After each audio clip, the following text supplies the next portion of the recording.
Hi and welcome to today's video. So in today's video, we'll be talking about a very important topic.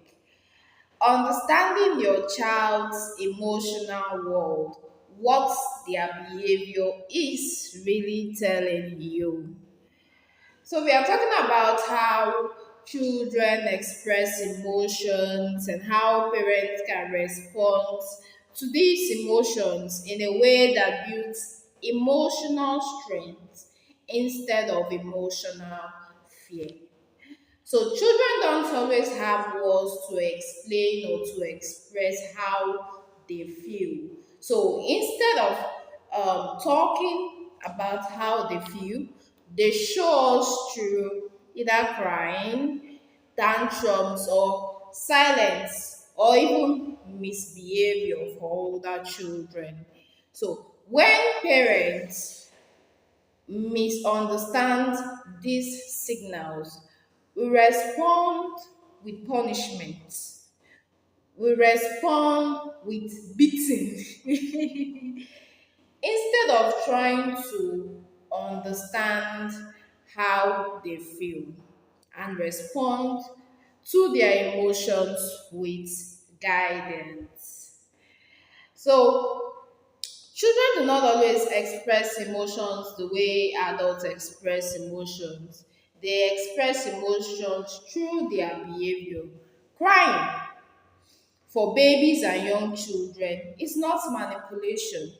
It can mean that they are feeling overwhelmed, they are feeling scared, they feel like they are not safe, and they don't have the words yet to communicate their feelings. So that's why they cry for babies and young children. So when a child cries, sometimes when children cry,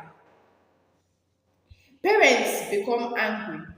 So instead of responding to that behavior with guidance, you see them beating the children. But sometimes when a child cries, their nervous system is saying, I need help regulating. We'll also talk about when children and toddlers throw tantrums. Tantrums are emotional overload. So children don't know how to express their emotions. That is why sometimes they throw tantrums. So tantrums happen when the feelings are too big, language is too small for them to express, and expectations are too high. So we must understand that when children throw tantrums, they are not trying to control you. They are explaining through that behavior that they have lost control of themselves. That is why they are responding, or that is why they are reacting through tantrums. So, silence is also an emotion for older children. Yes, not just older children, even young children. Silence is also an emotion. Teenagers go silent, especially when they feel misunderstood. They become so silent. They won't talk to you, they won't explain to you because they feel you don't just understand how they are feeling. So some children don't shout, some children don't cry, they just withdraw themselves, they shut down and they go quiet. So sometimes this means that they are experiencing the feelings of fear, of sadness, or shame, and like I said, of feeling misunderstood. So when your child is always talking, trying to express themselves, trying to always, be vocal, and then suddenly you see that they have become so silent and withdrawn, there is a problem. There is a problem. So either they are going through fear and they don't have anyone to talk about, they don't have anyone that they can confide in, or they are going through sadness, either they lost something or they lost someone, or they are going through shame, or they are feeling misunderstood. So they withdraw and become quiet or silent. So quiet children still have big emotions. Yes, silence is an emotion. Quiet children have big emotions. They just express them inwardly. So why children struggle with emotions is because the children's brain are still developing. The part of the brain that controls impulse, reasoning, emotional regulation is not developed yet. So when emotions rise, logic goes offline. That's why when your children are expressing their emotions through this behavior, either tantrums, either crying, or even silence, what you should be saying at that particular time is calm down, stop crying. You're too sensitive, usually make things worse. So children don't need control in this moment. What they need is correction. What they need is correction. And how can parents help their children navigate this emotional outburst or emotional behaviors? One, parents should regulate themselves first.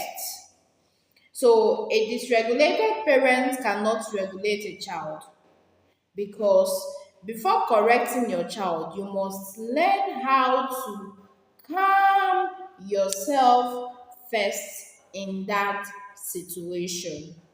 So, your calmness teaches your children more than words can teach them. Name the emotion.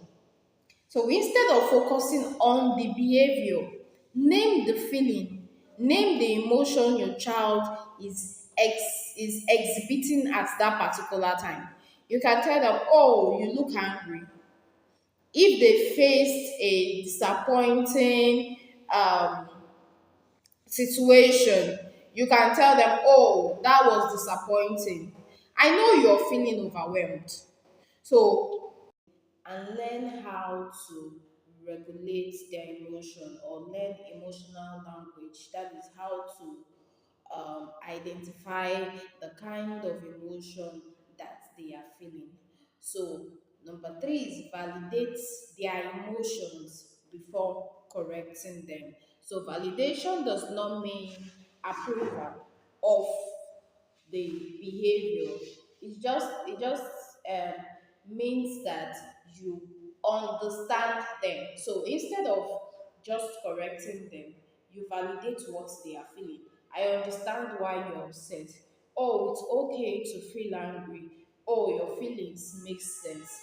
Then after validating their emotions, you can now guide their behavior. So children listen better after they feel understood. Even adults feel better after they feel understood. So number four is teach emotional skills. So teach children what to do with emotions. You can say breathe in, take a space, then using words and asking for help. So emotions are not the problem, or managed emotions are the problem.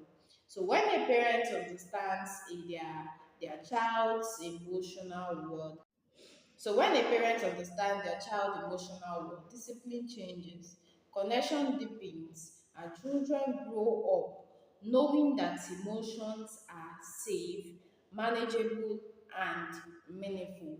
So your child does not need to be perfect. They just need us as parents to be emotionally present. Thanks for watching today's video. So if you enjoyed the video and I know you get so many tips on how to manage your children's emotion, like, share, and subscribe. Bye for now.